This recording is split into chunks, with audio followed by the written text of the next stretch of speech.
name's Bridger Fates. I'm a educator for the University of Wyoming.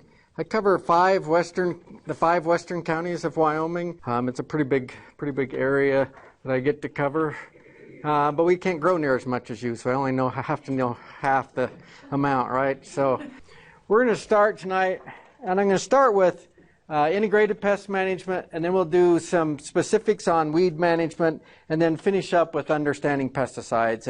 And sort of some of the reason that I follow this path, one, starting with an integrated approach really reduces the amount of use that we need to rely on in terms of chemicals or other more, I guess, sort of invasive approaches.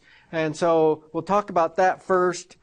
The other thing I always have to say right at the first is, University of Wyoming or Utah State doesn't necessarily endorse chemicals or the lack of use of those. We're just presenting you with options that you have, and we really want to discuss towards the end how to do it safely if you choose to use those. So, and the other thing is, I'll throw out some brand names, and I'm not trying to convince you to use those brands or other brands, and we'll get to that somewhat. But that's my little disclaimer at the first. So this integrated pest management, and we'll talk about it from both pest and weed perspective. But it's really a more holistic approach in terms of doing several things, not just relying on one tool to work through your problems or issues or to prevent problems. So, it includes planting healthy plants, forecasting, monitoring, using some cultural controls, biological, physical controls, keeping some records. It's a whole process, not just one sort of strategy that we might use. So in terms of a definition, integrated pest management is a strategy to prevent and suppress pests and weeds, and the strategy is with trying to have as small impact on human health, the environment, or non-target organisms. So that's sort of the goal of this integrated pest management. It's been used in commercial ag since the 1970s, but really, as horticulturalists and gardeners have picked up on IPM and started to implement the processes, it's probably even been implemented more successfully by sort of smaller growers and homeowners and gardeners. That takes a lot for me to say because I'm a commercial ag guy at heart. So I don't usually give you that much credit in terms of doing it better, but it seems to really work well for gardeners. It really focuses on preventing problems, monitoring your pest populations, identifying the pests, and then choosing the tactics that's going to help you maintain an acceptable level. And it really is key to say an acceptable level, because whether we're talking about pests or even when we get to weeds, the idea of eradication is not all that appealing. It's not going to happen. If you're hoping to come here and learn how to eradicate things from me, you're probably not going to learn that. So it's more managing an acceptable level for you. First thing we want to do is monitor as part of this process. So monitoring would be checking plants 2 to 3 times a week during the peak growing season. You got to be vigilant in terms of your checking because they like to hide on the underside of leaves. They like to hide in the inner parts of plant canopy in terms of pests. Another tool you might consider using is a flashlight. So a lot of our pests that we have issues with are actually nocturnal in terms of when they feed on your plants. So, you might be seeing some damage on your plants or something and trying to figure out what the heck it is. And you're not ever seeing anything in the daytime. So take a flashlight out at night when you've got those sorts of problems and take a look. And sometimes you'll be able to see the pests then and figure out what's going on. You want to inspect your plant health for missing leaves, flowers, etc. This color, texture, size, I'll admit it's kind of an art form, especially if say you had a nematode issue in the soil, and so you've got a whole row of plants being attacked by this nematode. It's difficult to tell if they're smaller in size or a little different texture or color because they're all fairly uniform because they're being attacked by the same pests. So, it takes a little bit of practice to get that down, but the more you're out there in your garden and your landscape checking it, the sooner you'll sort of notice some of those problem areas. One of the most important things with monitoring, I really think, is taking and keeping a log, keeping records. We all have short-term memories. We forget what happened last year, certainly. A lot of us forgot what happened last week. But definitely last year, trying to remember the conditions and when we saw this pest and when we started seeing these weeds cropping up, it's hard to remember. So if you keep track of that, keep notes, you'll find out that pretty soon you'll start looking back at your diaries and your logs and you'll see, that pest shows up about 3 weeks after the last frost every year. Or that weed's coming the first thing and it's usually coming a couple weeks after, the snow's off or something like that. You'll start to see those trends that the things that we do battle with come at a fairly consistent level in terms of timing. So if you can keep a log, you'll know what's coming, know when to be prepared, and can be better at managing weeds and pests. So some other tools that you might want, a magnifying glass. Some of these critters are pretty small that we're looking for, right?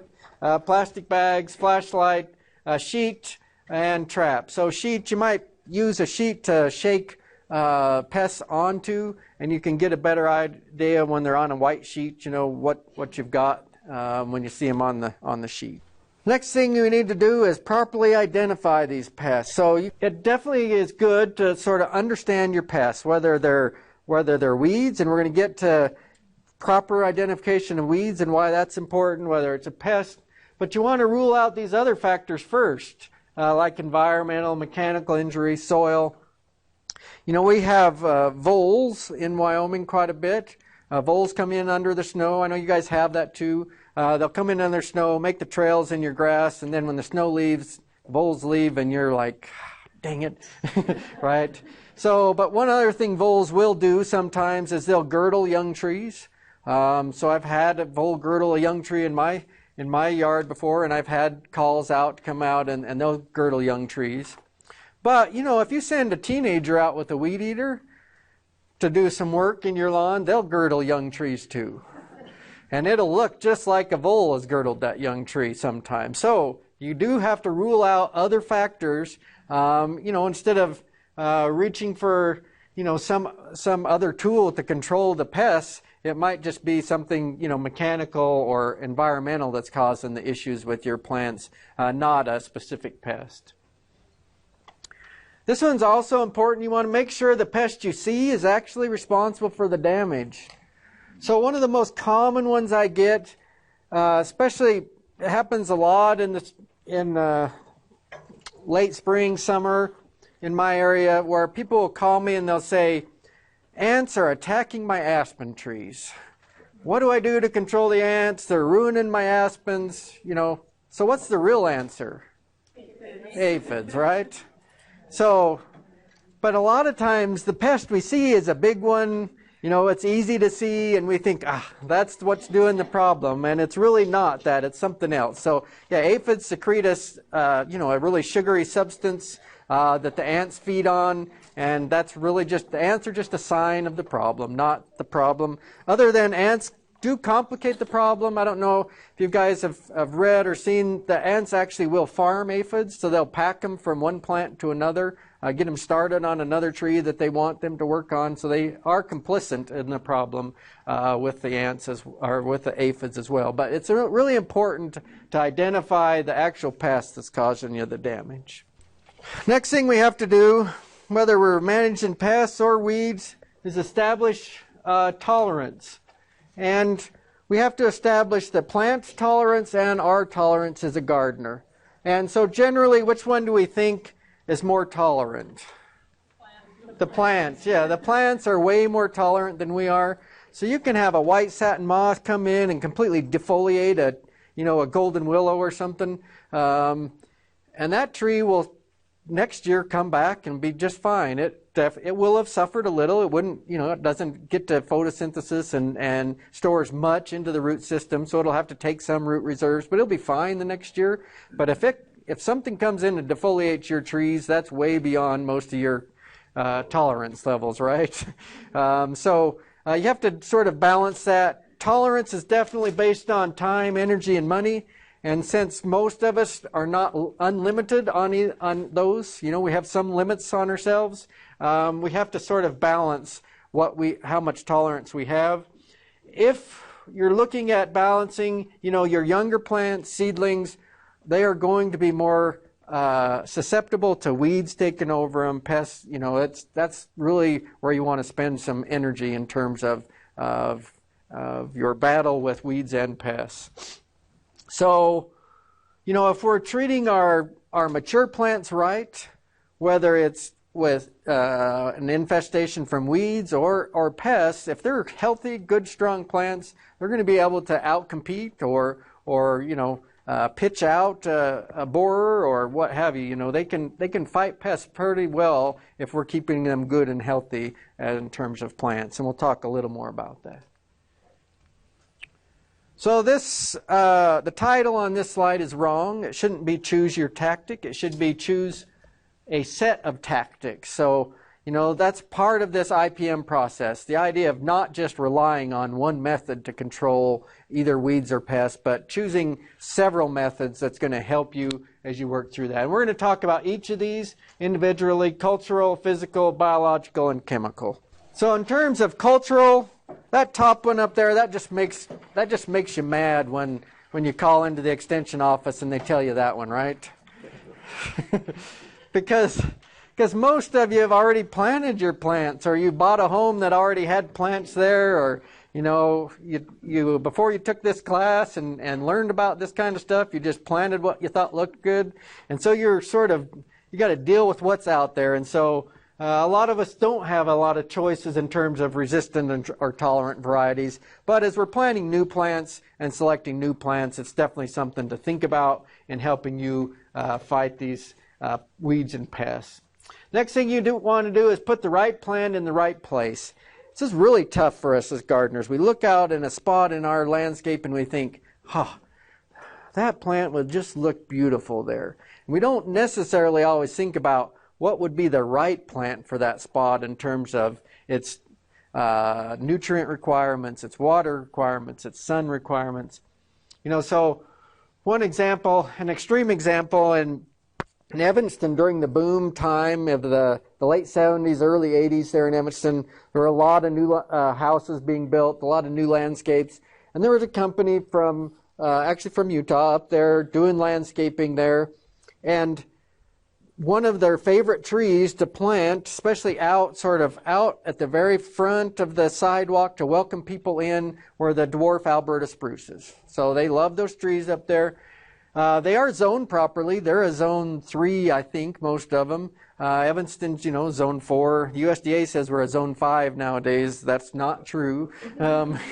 We're still a zone 4, or at least that's what I would tell my master gardeners. But anyway, so the Alberta spruce is zoned properly, but the thing that the landscaper didn't know is they're not wind tolerant, especially in the winter time. So we get a lot of wind, and it's been, you know, I came back to Extension about 10 years ago, and I dealt with several Alberta spruce issues and problems when I first got back. I don't deal with them anymore at all because they're all dead, basically, in Evanston. There's none that have survived because they put them out there to welcome people in, so there wasn't any windbreak for them, and they would take wind all winter long, and it would just dehydrate them, and they all died. And so that's an example of, you know, putting the wrong plant out there, putting undue stress on the plant, you know, whether it was disease that took them over or other things. That stress ended up killing all those trees in Evanston. So Alberta spruce, not necessarily the best plant to select there. Starting with healthy transplants is good. Keep your plants healthy, fertilizing properly, watering, soil, organic matter. So water, I know you guys have probably hit it some in this class. I really hit it a lot in my classes. In terms of plant health, watering is a real key. So deep, infrequent watering is the right way to water, not shallow, frequent watering. Because what happens if you if you water deep each time, and when I say deep, I mean putting about an inch of water on the surface at a time so that you get about 12 inches of saturation in your soil. If you can force those plant roots to work for the water, to go down into that soil and looking for water, you're going to create a much stronger plant so that during drought times, during stress times, they have a really good solid root system that's been properly trained. So if you have, your automatic sprinkler set at 15 or 20-minute settings, you're probably only putting a 1/4 inch of water at a time. It's not going very far, and all your roots are really up on the surface of in your landscape. And if you have roots up on your surface, they're not very tolerant to drought. They will be stressed more easily, and other things. So watering's a big key in terms of, for me anyway, in terms of pest management. Watering, it's not going to help you with weeds because weeds love water too. So, that's not going to necessarily help you, but it will help your trees with pests. Another good thing to think about is organic matter. In the arid West where we all live, our soils are really low in organic matter. So anytime you can add organic matter to your soil, it's going to help your plants as well. So, just keeping good, healthy plants is a big key to some of this weed and pest management. So some cultural practices you can do. You can keep your garden clean. You can keep, crop debris out, leaves, unused fruit. Definitely wood, cardboard, trash, etc. That's just places for pests to be harbored. I'm going to tell you a lot of stuff tonight, but there's a lot of trade-offs in gardening, right? So what would we call these first three things usually? As sort of a lump term. Compost or organic matter, right? So right in this slide, I'm telling you, you got to remove that organic matter, get it out away from your landscape because it harbors pests. And on the side before, I said, add organic matter to your landscape because it's going to improve your soil. So both statements are true. Organic matter will improve your soil. It'll make plants healthier, but they can harbor pests. So it's a trade-off that you have to be aware of and be willing to sort of work through in your landscapes. You want to rotate your annual plants. Whether you're fighting weeds or pests, this can really strengthen your plants as well, make them more competitive. The next thing we can do with cultural is companion planting. So that's where one plant can act as a trap for other insects. One plant may produce a repellent or toxin or toxic substance. One plant may provide habitat for natural enemies. So there's different ways we can do companion planting. Have you guys had JD come down and teach this class? Did he give you his list of plants he hates? He didn't? Oh, usually he tells everybody about all the plants he hates in his presentation. I hate this one. I hate marigolds. I hate aspens. Yeah, JD's got a long list of plants he hates, but one of them is marigolds, and marigolds is an example of a plant you can use as a companion plant. Another one that was kind of interesting, Tuesday when I was doing this class in Salt Lake, one of the master gardeners said that she uses cabbage as a companion plant.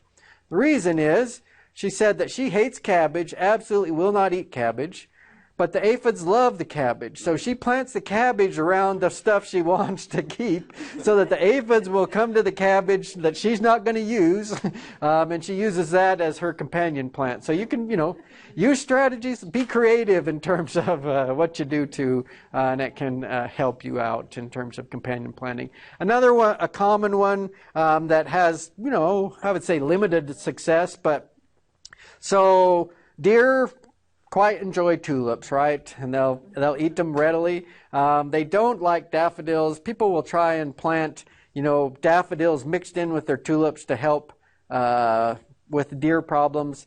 And so there's a limited amount of success with that. Sometimes you'll watch those deer come in and just pick out the tulips from that plot anyway and eat them. So it's not all of these things are foolproof and going to work all of the time either, right? So another strategy is this intercropping.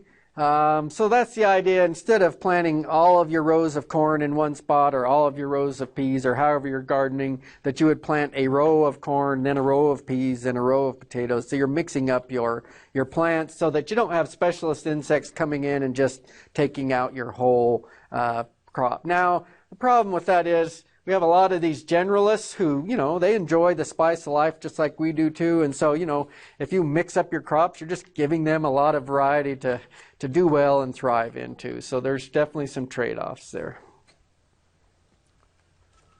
All right. The next step is physical. I think this is the most overlooked of all of the methods of control. So often in the summertime, I will get people bringing in either a weed to me, they'll bring in a bug, or they'll bring in an insect. Sorry, we can't say bug, right? Did you learn that in your entomology chapter? There's only one true bug. So insect, they might bring in a spider to me, and they'll ask me, what it is and how to control it. And when I first started with an extension, I started giving them advice in terms of how to control it. And then I figured out, maybe I should ask them how many of these have they seen, right? And most of the time, I'd say about 70 or 80% of the time, that's the only one they've seen in their house or in their garden. It's some weird bug that they haven't seen before. They bring it into me, want it identified, and want to know how to control it. Well, if you only have one or two, stepping on it is really the easiest method of control, right? There's no magic bullet. You don't need to get a chemical out and control it with that. We can just do some physical things. And a lot of times we forget that, hey, we could just squish it. We don't need to figure out how to, what chemical works or what horticulture oil to use or, whatever. Physical method is something we can use a lot more than we typically do. So we can pick off the big ones, rub off scale, shake things onto a sheet. Spraying with water can be effective. It's kind of, I call this a feel-good strategy. It makes you feel good because you can wash off aphids and stuff, spraying them with water. The reason that's kind of a feel-good strategy is a lot of times they will come back, right? So it's a temporary feel-good strategy is what I call it. Some other things that we can use, row covers, plant cages, plant collars, sticky barriers, metal barriers, diatomaceous earth. These are all physical barriers that we can use. I had some master gardeners that, diatomaceous earth is fossilized remains of tiny algae, and it's really sharp, and so as insects crawl through it, it cuts the cuticle of the insect and kills the insect. So it's an organic method of control around some flower beds. Very inexpensive. Very inexpensive, yeah. Yeah, and it offers, depending on the insect, a fairly good level of control. If the insects fly in, it doesn't offer so much control. If they're crawling through there, then it's pretty good control. But they don't drop dead. Yeah, they don't drop dead. Yeah. They can eat on your plant being wounded too. So, yeah. I had some master gardeners that they really like aspen trees, but they didn't like the fact that they were, that they sprout, they send up new runners and shoots all the time. So they had the great idea that they took an 18-inch metal plate and ran it around their aspen grove when they planted it to keep it from spreading. So just so you'll know, that doesn't work. So don't try it. It worked for several years, but now they do have runners and shoots coming from those aspens clear underneath that and out into their lawn. So it was a great idea, but in concept, but doesn't quite work. So, all right. Some other physical things we can do: vacuuming, mulching, rototilling, sticky traps, rolled newspaper. So, I don't mean vacuuming in terms of taking your shop vac out to your garden and vacuuming stuff off. But if it's around your home and stuff, a vacuum can be really handy. Mulching, when we get to weed control at the end, I'm going to talk more about mulching. But mulching is really your best tool that you can use for weed control, especially in your woody landscapes. Rototilling, that's another one of those trade-offs. So Wyoming's soil specialist who just retired this year always used to come to the master gardeners, and what her statement was, there should absolutely never be any recreational rototilling. In fact, she said that the only way that she recommends rototilling is if you're incorporating organic matter into your soil. And not when your soil's wet either. So a lot of times we want to get out there in the spring, and that really leads to soil compaction. So it's another one of these trade-offs. But the reason it can be effective in terms of controlling some of our pests, and that is that top layer of soil is actually, it's a living, breathing structure. And there's a lot of good organic matter in there, and it's healthy for our plants, but you also have some pests in there.